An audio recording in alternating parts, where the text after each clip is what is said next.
And Jack teaches that all the time. But let's be so frivolous as that. Let's think about it. Always remember Gall, you know, Gall who writes in the Evening Times, cartoonist in the Evening Times. And a wonderful man who's still alive and who's still living in Rossi and he's still faxing in every day his Gall's grin. And I can remember many years ago, and I've got the original because I had lunch with him and I asked him particularly for it. And it was the days when the evening suits, you had the frilly front that you tied on, you know, you put onto an ordinary shirt and you tied the frilly bit on. And here was the cartoon, the guy standing up and he's got his black suit on, his tuxedo, black tie and his frilly front.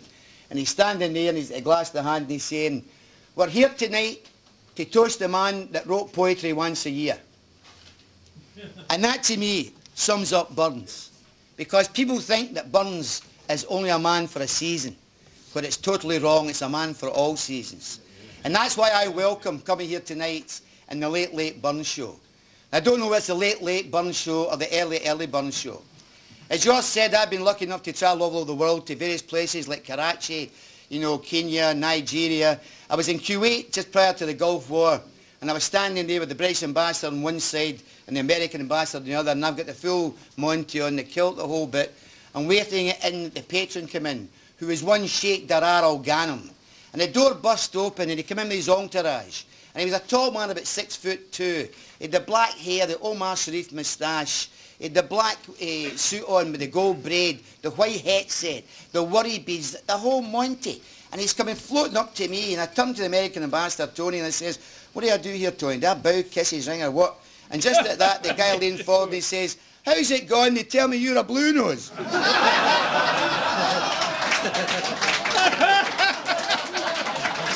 True. 7 years at Glasgow University. And he spoke with a Glasgow accent, absolutely fantastic. And he sat at the top table saying things to me like, did you ever drink up in the Rock and Highland?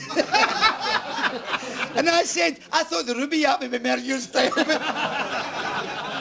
But anyway, tonight I intend to talk about Burns. I mean, let's be quite honest about Burns. You know, something about unique, an outstanding product, available all over the world. It's marketed by innumerable, many hundreds of companies, used by the Scots, the English, the Welsh and the Irish, the Americans, Japanese, the Russians, and even the Castlemaine 4X Australians. A product which is promoted by agents around the globe and which is discussed and honoured at its annual conferences in January. A product which has its own federation with probably more members than the FBI.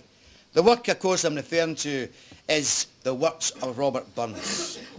And how do you know of another marketing concept which has been promoted and celebrated, as we have seen and thousands and others are doing all over the world in January, February, and now into, of course, into March? The thing is, they said 1972, they reckoned there was 500,000 Burns suppers taking place in the month of January throughout the world. And of course that estimate, you know, has gone up and up since then. And how many, of course, is it now? And for a product developed in the 18th century, and what product is celebrated and promoted in both the capitalist and the communist countries, and of course in the third world? And I challenge you to name another product with the brand loyalty, the marketing mix, the annual sales, the numbers of dedicated agents, the range of support companies which attract study from primary schools and from university professors.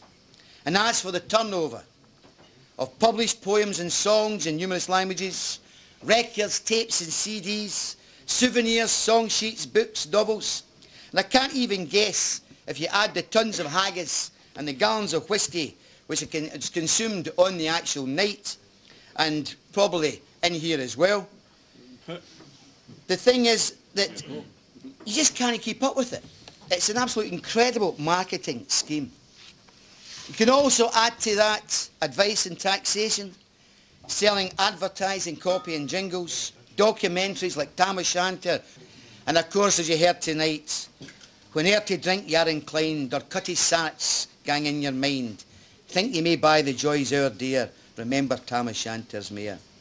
But in his works and poems entitled Inventory, which in Burns reply to the surveyor of taxes, he said, Sir, as your mandate did request, I send you here a faithful list of goods and gear and all my grace, to which I am clear to gie my aid. And when asked about female servants, wife, etc., I've nane in female servant station. Lord, keep me fae o temptation. A hainy wife, and that my bliss, is an ye have laid nae tax on missus.